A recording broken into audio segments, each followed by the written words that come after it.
The government is targeting to grow 100 million seedlings on Monday next week during the National Tree Planting Day. Interior Cabinet Secretary Prof Kithure Kindiki declared the day will be a public holiday for the public to take part in a national tree growing exercise. The move to declare the 13th of November a public holiday follows the decision of the cabinet sitting in Mombasa on Friday last week on the need to save the country from the devastating effects of climate change. And as Alice Diana now reports, Environment and Forestry Cabinet Secretary Soipan Tuya has appealed to Kenyans to come out in numbers on Monday and grow at least 2 seedlings.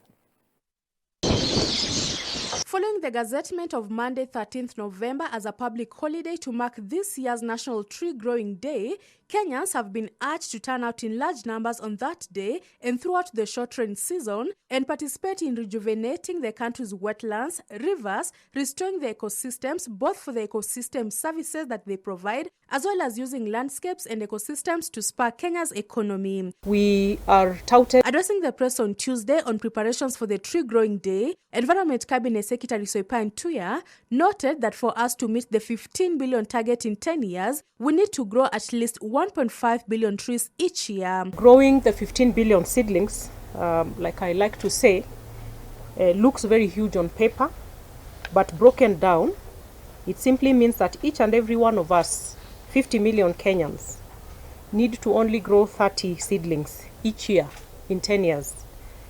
And we will comfortably meet our target. It is as straightforward as that.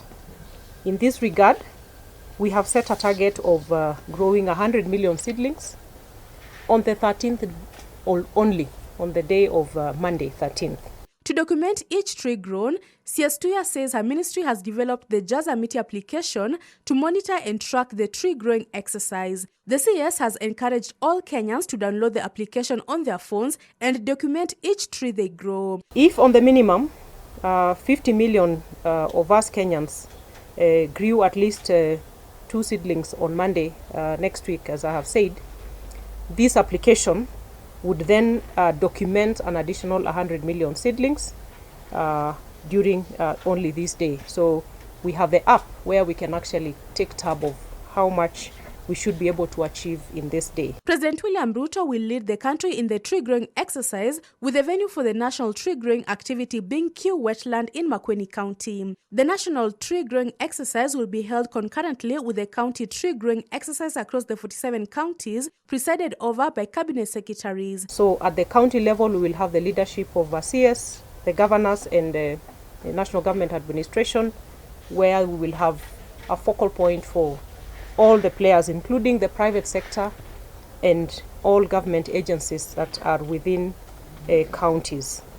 The Kenya Forest Service, the NEMA and KEFRI will also be very central at the county level to provide the technical support required for this county-level coordination. CS Tuya has appealed to government partners and well-wishers, including private sector, to support the accelerated tree-growing activities on Monday and throughout the short rains season by, among other interventions, purchasing seedlings from private nurseries, community-based organization CBO, and Community Forest Association CFA to ensure we have adequate seedlings from the short rain season and beyond.